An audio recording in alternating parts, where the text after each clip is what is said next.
Welcome, ladies and gentlemen. This is the Fishing for Men with Mac show. Hi guys, welcome to this episode. It is wonderful to have you on the show.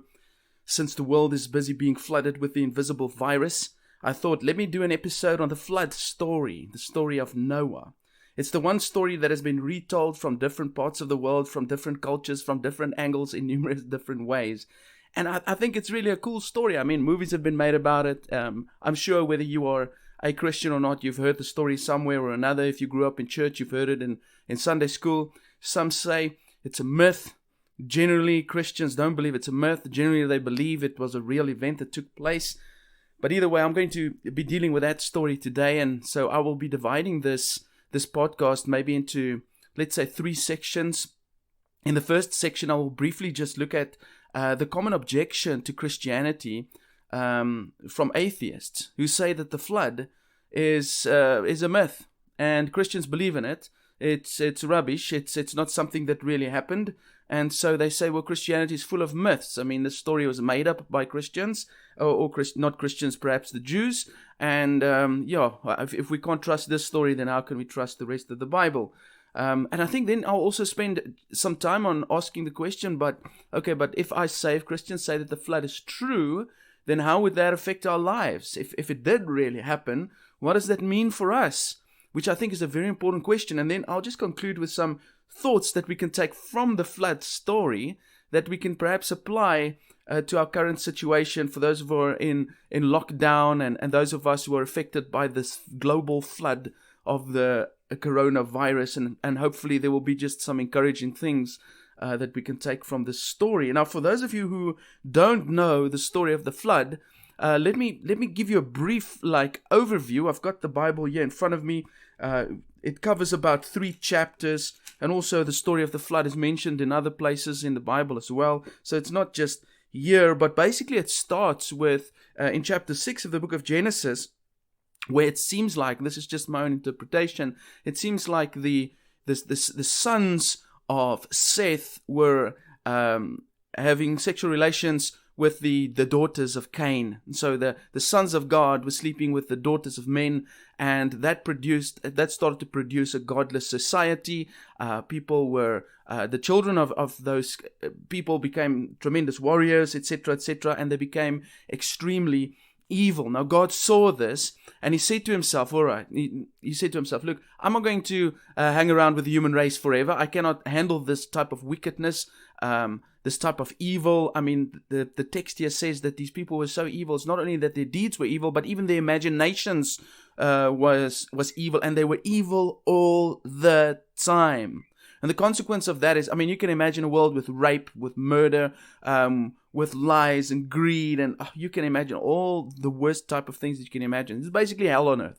That's what it was. And God looks at this and he says, I'm not going to let this go on forever. I'm going to give mankind 120 years. So in 120 years from now, I'm going to bring an end to these people, because I can't live with this forever. And then the text says that God's heart was sore. His heart was in pain. Why was his heart in pain? Well, because it hurts God when people hurt people. An evil world is a world where people hurt people. Rape, murder, steal, they injure each other. And so God is saying, this really hurts me, and I cannot allow this to go on forever.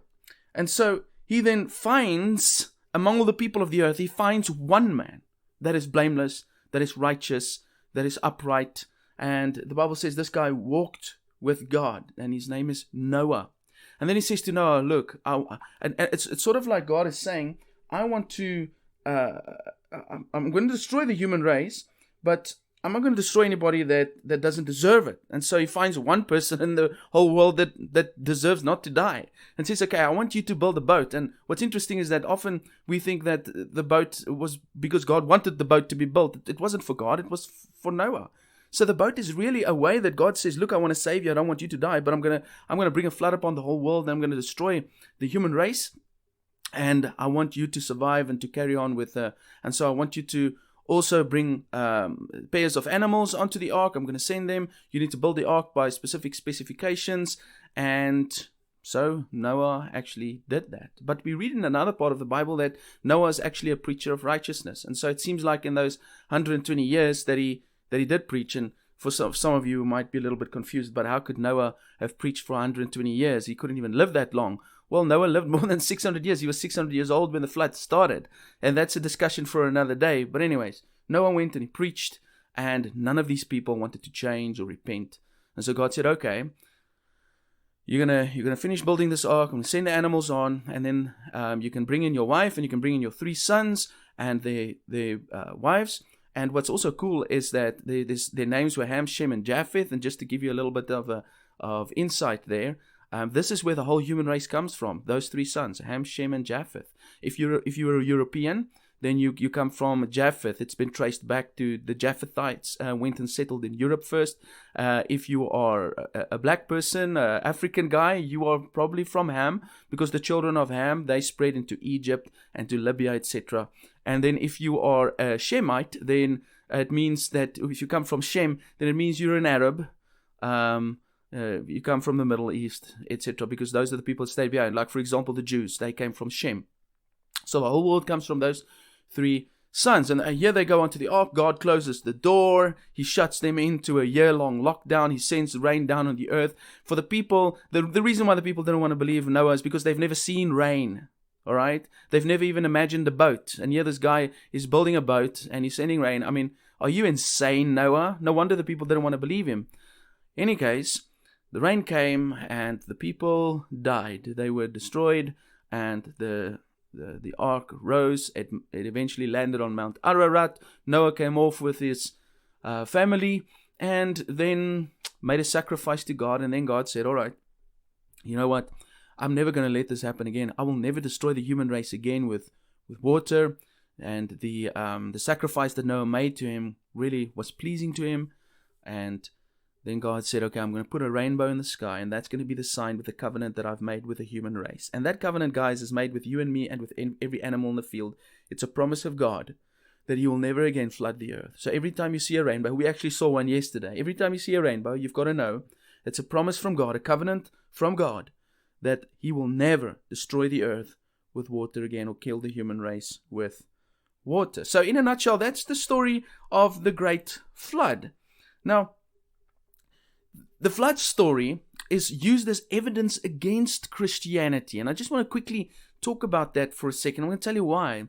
I listened to a debate recently where Michael Shermer was participating. The debate was called The Great Debate, Has Science Refuted Religion? You're welcome to go check it out on YouTube. And Michael Shermer brought up the flood story as evidence that the Bible is man-made. Now, I'm going to play you the clip so you can hear the argument yourself. It's not long. It's like less than a minute.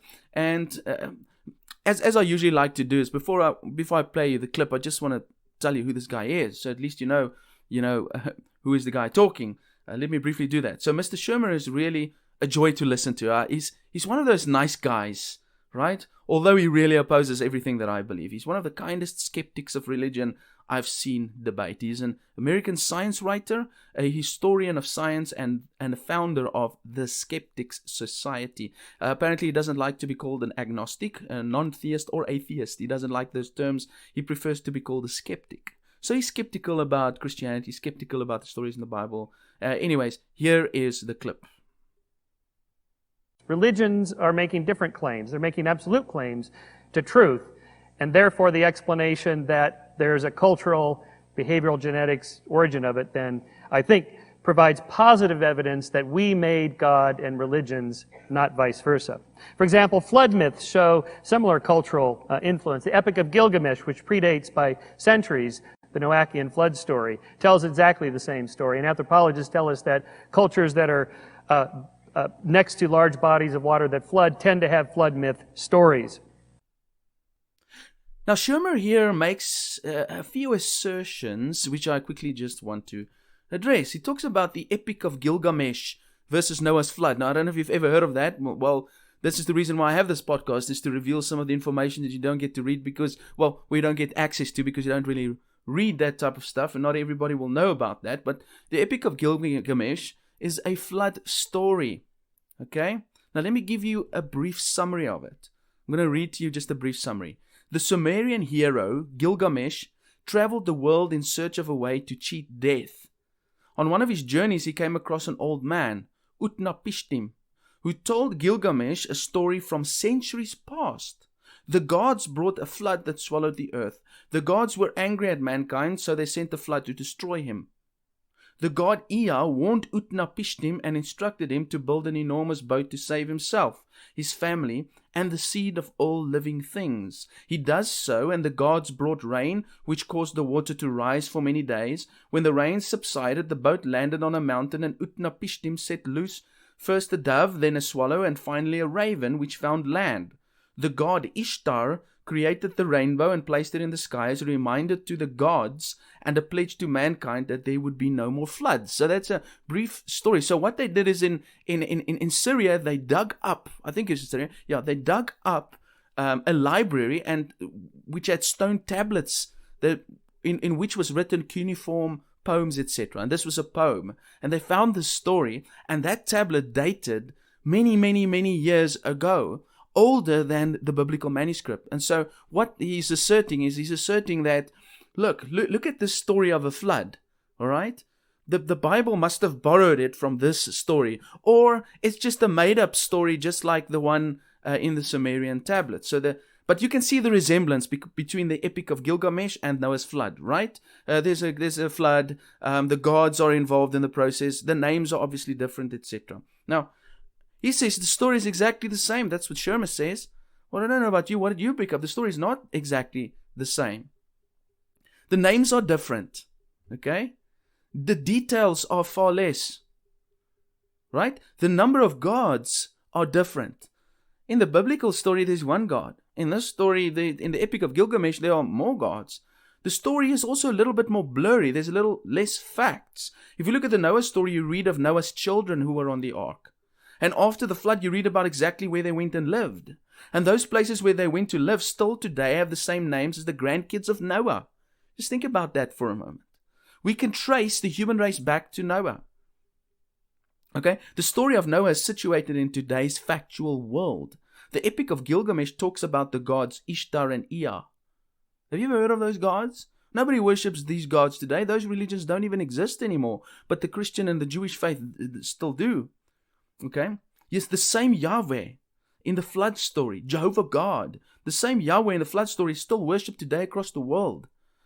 So one religion survived and the others didn't. The question is why? Let me distinguish for you between a myth and a real event just quickly. Anthropologists will tell you that a myth is often the faded memory of a real event. So you have an event taking place, let's say the flood.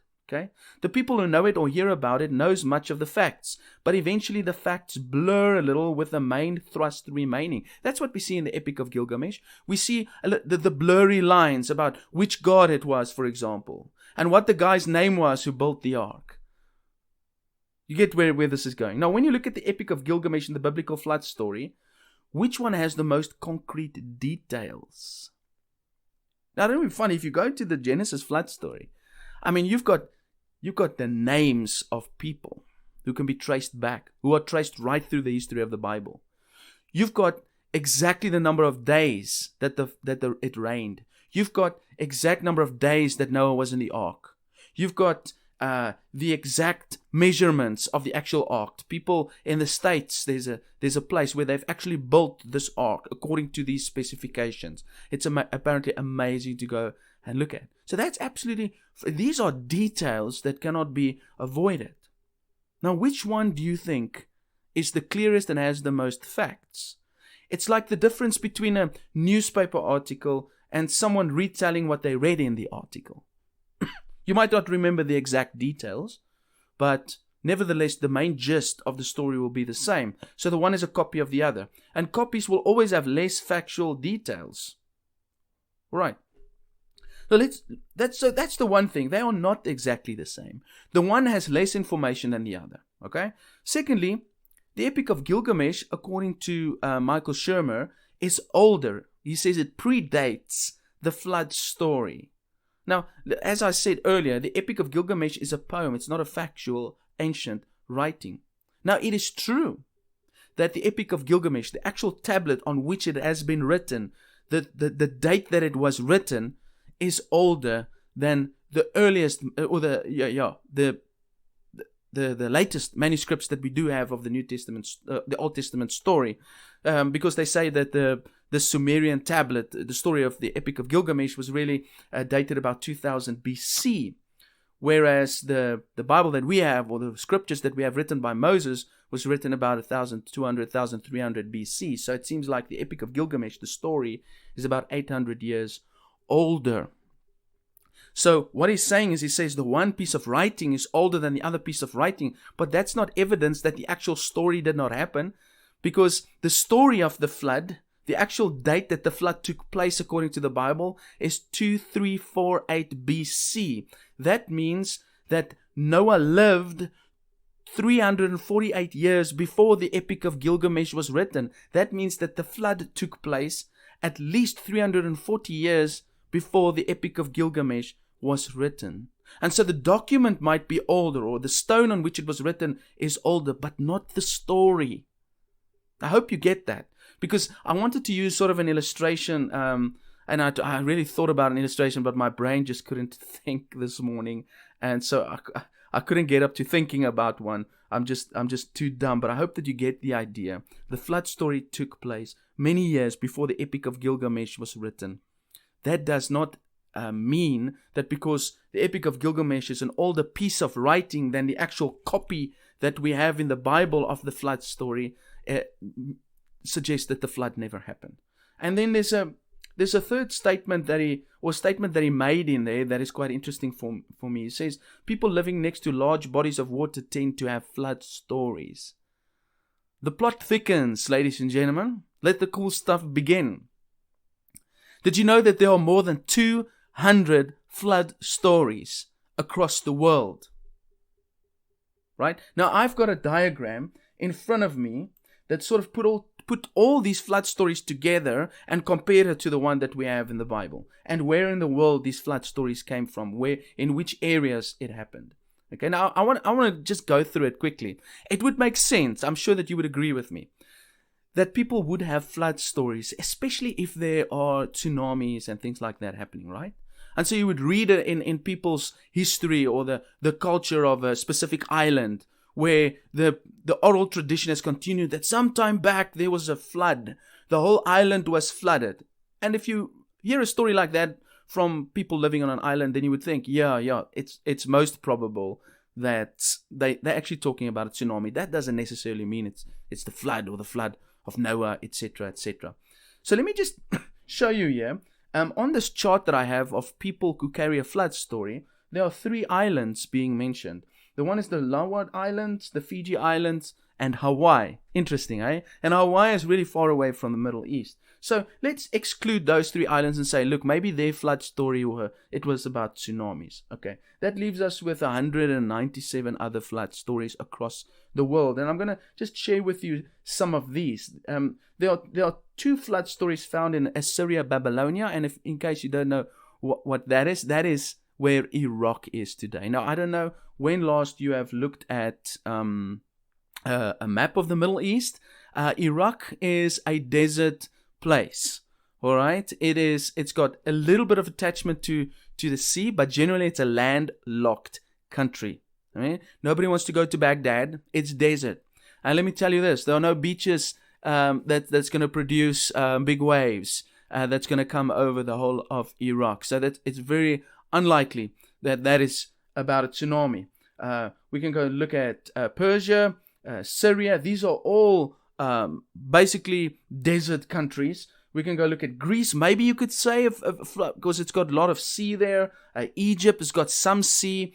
What about Lithuania? Lithuania's got a flood story. I don't know if you know where Lithuania is, and it only touches the ocean a little bit. It's also basically almost a landlocked country. What about Russia? Russia's got a flood story. And what about India and China? China's got one of the most prominent flood stories in the world, which many people have put more or less to the same date as the Noah flood story. And what about, and here it gets interesting, what about Cree in Canada and Cherokee in the United States and Papagua in Mexico and the Aztecs in Mexico who tell a flood story? And that's in central Mexico. It's not close to the sea.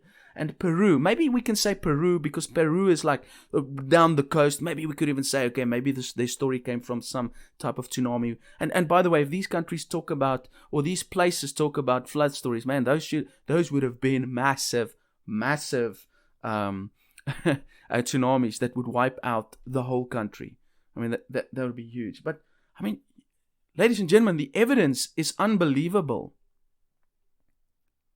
In actual fact, these stories give more evidence for the flood than it would diminish the idea of the flood. The fact that, I mean, it's spread across the globe. It's North America's got a flood story. South America's got a flood story. The Middle East has got a flood story. Africa's got flood stories. Russia's got flood stories.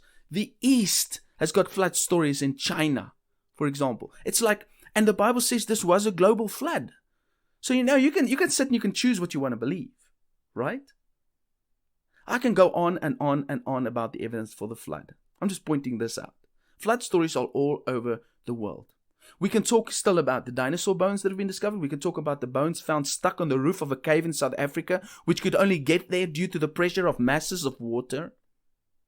I'm going to go into that now. We can talk about fossilized trees in North America that all lie down in the fossil record, and they are facing the same way. Like water came from one side, wiped them all out towards one specific direction. Those are signs of catastrophe. All of this is evidence for a great flood. But I think we'll leave that for another day. But ladies and gentlemen, I believe if you are rational, you would seriously consider the truth of the flood. I fully believe it really happened. Okay? I really believe it genuinely happened based on the evidence that I see. Either there was a flood, and the people who spread from Shem, Ham, and Japheth carried these stories with them from generation to generation to generation as they spread across the earth, and this story of the flood remained in their culture. It remained in their family lines. That's either the truth, or 200 different groups of people spread across the earth randomly made up the same story. I think it's quite clear. But now this brings up a big question. And now I'd really like you to put on your spiritual cap, your thinking cap. If the flood really happened, what does that mean to us? If the flood really happened, what does that mean to us? Why do atheists not want the flood to be true? Why would they relentlessly seek ways to discredit it? Because, you see, if the flood is true, then the reason why it happened is true, and what Jesus and Peter said about it is also true. Because Jesus and Peter spoke about it, and there was a reason why the flood took place. You remember we spoke about that in the beginning. And if what they say is true, if what Jesus says about the flood is true and what Peter says, we will have to change our ways and turn to God soon. And I think that's what the atheists fear. So let me read this to you. The first question is, why did the flood happen? Now, I've already given you an indication of that. I'm just going to read it again. It's in Genesis 6, verse 5 to 7. The Lord saw how great man's wickedness on the earth had become, and that every inclination of the thoughts of his heart was only evil all the time. The Lord was grieved that he had made man on the earth, and his heart was filled with pain. And so the Lord said, I will wipe mankind, whom I've created, from the face of the earth, men and animals and creatures that move along the ground and birds of the air, for I am grieved that I have made them. People were wicked and evil. It wasn't just their deeds that was evil, it was their imaginations too. Why does this hurt God? Because such evil hurts people. Rape, murder, hate, lies, stealing, greed. It hurts people and it hurts God. It violates his heart and will for mankind. He could not let it continue, and out of the whole world, he only found 8 people worthy to live. He wanted to start anew. But what did Jesus say about the flood? So we know why the flood took place, but what did Jesus say about it? I'm going to read you what Luke says, the doctor. Luke 17, verse 26. This is what Jesus says. Just as it was in the days of Noah, so also will it be in the days of the Son of Man. People were eating, drinking, marrying, and being given in marriage up to the day Noah entered the ark, and then the flood came and destroyed them all. On that day, no one who is on the roof of his house with his goods inside should go down to get them. Likewise, no one in the field should go back for anything. Remember Lot's wife. Whoever tries to keep his life will lose it, and whoever loses his life will preserve it. I tell you, on that night 2 people will be in one bed. One will be taken and the other left. 2 women will be grinding grain together. One will be taken and the other left. He's talking about the day that he's coming back again. If the flood happened, ladies and gentlemen, then Jesus is coming back. The moment you say the flood is real, then you have to take the words of Jesus into consideration. What happened in Genesis chapter 6 is that God saw man's wickedness, but He didn't just destroy them as I mentioned earlier. He gave them 120 years to repent. Many people don't know that. He sent Noah to preach to them, according to 2 Peter 2 verse 5. What did they do when Noah preached? What did the people do? They didn't care. They continued with their lives as if the flood would never happen. They thought it was ridiculous. They'd never seen rain or a boat. They thought Noah was nuts. But they denied the existence of God and continued with their disgraceful lives. And then the flood came and wiped them out. God will not allow wickedness, especially some of the current wickedness going on in our world, to continue forever. And so God has set a date by which He will destroy this place. He will destroy wickedness again. The same thing as the flood. No wonder we try to find ways to let the flood not be true. Because if the first flood was true, then the second flood will be true too. And when I say flood, I'm not talking about God using water to destroy the mankind. That's another story that I'm going to bring up to you next. Ladies and gentlemen, the earth is going to be destroyed. God is going to bring this all to an end once again, because He will not let the wickedness of this world continue forever. He's got a bigger plan with us. And you might be sitting there and thinking, well, the world isn't that wicked. Yeah, you're right. Could get worse, but there's lots of wickedness in this world. Imagine we find out that the coronavirus was actually made by man. What a wicked deed that would have been. And you'd ask the question, the people who create something like that caused the death of thousands of people, does a person like that deserve to continue living in the presence of God forever? These are hard things, guys. And I'm not really trying to be a condemnatory. I'm just trying to point out what Jesus said about it. And what did Peter say? Let me read you what Peter says, because Peter also spoke about this. Now, Peter was a guy that walked with Jesus. Okay, he's one of the apostles. So I'm going to read for us from the book of 2 Peter chapter 3 verse 3. First of all, you must understand that in the last days, scoffers will come, scoffing and following their own evil desires. Do you know what a scoffer is? It's a person that mocks you for believing in God. That's what it is. People who mock the idea of God, who thinks it's ridiculous. There's no God. I don't know, does that sound familiar? You can scroll around a little bit on YouTube and you'll find a lot of scoffers. Sorry. They will say, where is this coming that God apparently promised? Ever since our fathers died, everything goes on as it has since the beginning of creation. So they ask the question, you guys have been saying for a long time that Jesus is coming back. So when is He coming back? I mean, come on, guys. And they're mocking us, right? But they deliberately forget that long ago by God's word, the heavens existed and the earth was formed out of water and by water.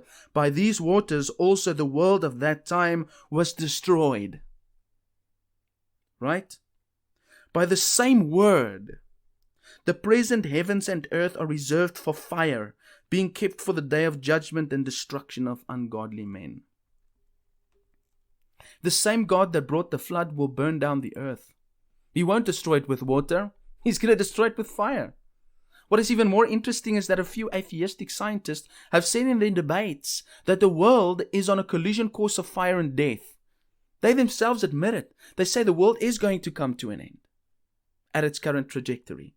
Now, I tried to search which debate it was, but I know who said it. That's the clearest in my mind, and that was Christopher Hitchens. He said that. Okay, now once again, science predicts what the Bible prophesies. The Bible says the earth, when it is destroyed, will be destroyed by fire, never again by water. And the scientists confirm that. So what is this flood story? What does that mean to us? It tells us to not think that God will not bring an end to this world, to the wickedness, to the pain, to the struggle. He's going to bring it to an end.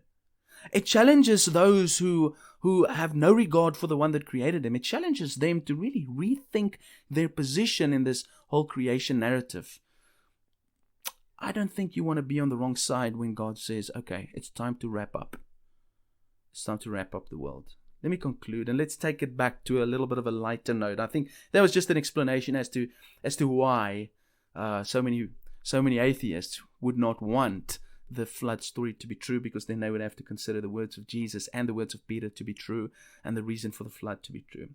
With all that said, let me conclude with some tips from the story of Noah that might give us some hope during this time of lockdown and struggle. I don't know what your current situation is like. Each one of us, we find ourselves in a different situation. I don't know if you're annoyed, if you're frustrated, if you're tired, if you're just feeling down because of the current situation. You might be very poor. Lots of people are poor, not getting salaries, businesses are dying. The story of Noah gives us great hope. So if you're struggling with a little bit with your current situation, I want to give you some thoughts. First of all, I want to challenge you to be patient. It will end. Ask God. God was also in a difficult situation when he looked down on the human race and they were hurting each other. They were killing each other. It's like a parent looking down, seeing his children destroying each other. All right? He was patient with the human race. He gave the human race at least 120 years. And Noah, he preached for 120 years and no one listened to him. We're in a situation now, I guarantee you, we're not going to be here for 120 years. All right?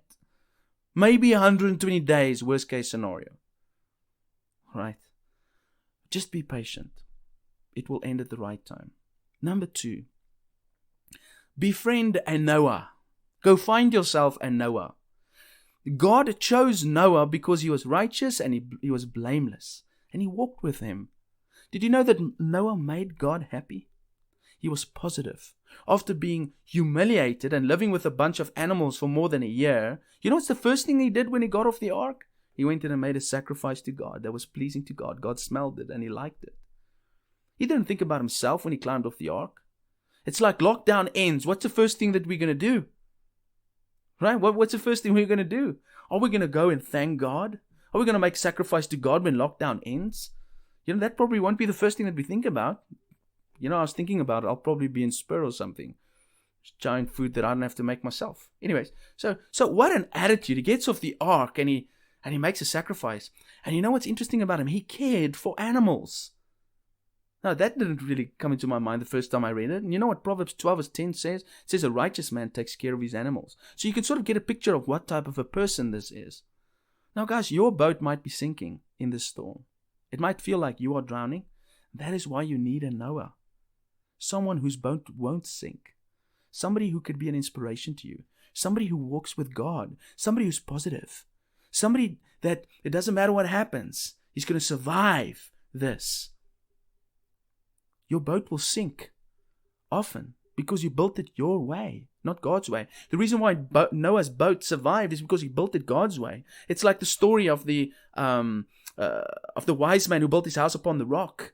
Right? When the storms came, what happened? The wise man who built his house upon the rock, he survived the storm. Why? Because his life, which is his house, was built upon the rock. And what's the rock? The rock is Christ. His life was built on Christ. So it didn't matter what happened. It didn't matter how big the storm was. It doesn't matter if it's a tsunami or a flood or it's a coronavirus. It doesn't matter what happens. You're going to survive because your boat has been designed by God, or your house has been built upon the rock, which is Christ. This is such a wonderful time to strengthen your house, to get your life in order, to build your boat correctly, to fill up those holes in your boat that's causing you to sink. This is the time to do that. Thirdly, I would say, think about the fact that the rainbow is coming. The rainbow is coming. Something beautiful is coming for you. If you just hang in there, can you imagine what it felt like for Noah to get off that boat, walk on land again, and make the sacrifice, and then God puts this rainbow in the sky. He makes a covenant with him. Can you imagine his first meal on land? Guys, the time is going to come where we're going to break out of this trial. We will be prosperous again. We will be successful again. Our businesses will be rebuilt, or there will be another plan, but God has got stuff in store for us. He's got promises that he wants to make to us if we make it through this trial. Use this time to strengthen your ship. If you're concerned about the safety of your family, focus on righteousness. You know, I've got 2 kids. I'm concerned about them going back to school. I don't want them to get coronavirus. Really, I don't. But if you're concerned about the safety of your family, the first place you'll start is not masks or sanitizer for your hands. It is righteousness.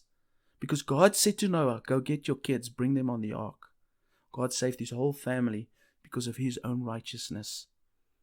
The best place to start in protecting your children is to draw closer to God, because God is the one that gave you the gift of those children. And if God shut you in, the next lesson, he is protecting you.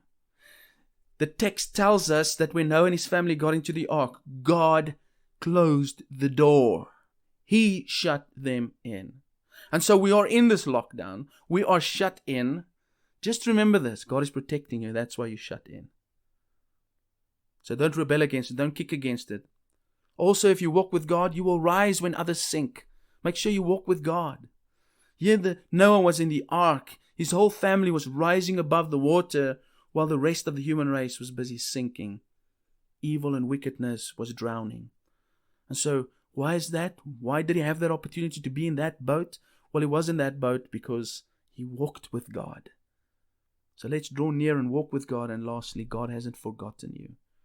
It might feel like that. You might be praying to the ceiling. God has not forgotten you, ladies and gentlemen. The teacher is always silent during the test.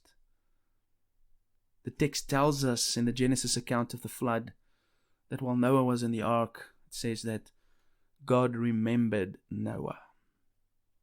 That tells me that sort of while he was in the boat and he was wrestling with the zebras and the budgies singing him to annoyance and the few mosquitoes that have reproduced and been chawing him for the last year, I mean, in that annoyance, it felt like God is not there.